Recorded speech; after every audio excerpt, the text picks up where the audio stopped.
darting across the highway, trying to jump onto trucks bound for the UK. French police hot on their heels, with their batons raised.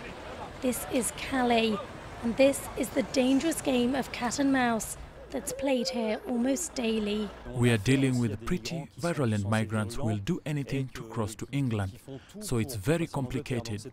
Yesterday again, there was a policeman and a few migrants who are wounded. It's daily, and unfortunately, I'm afraid that the situation is going to get worse by the day, and we risk having more wounded and maybe also dead. Last year, 15 people died attempting to make the perilous journey. Police chased this group away from the motorway, but it's likely they'll be back as soon as the traffic slows down again. Such is their desperation and determination to get to the UK.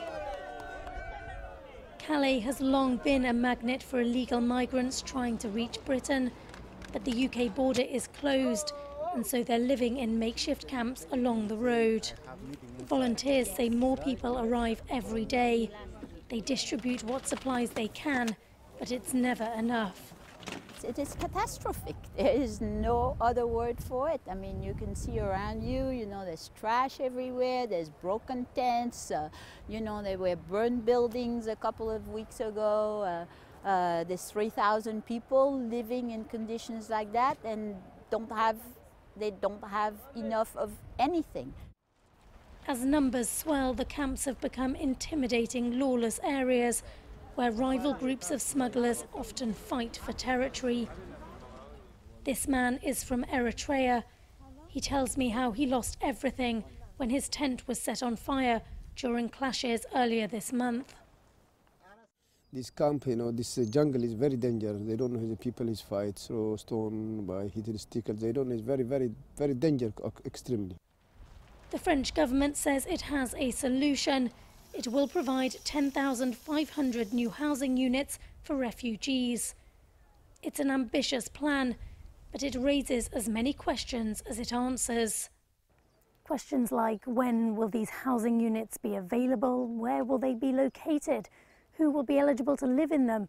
And will they really stop people living in camps like this? Officials here in Calais are sceptical.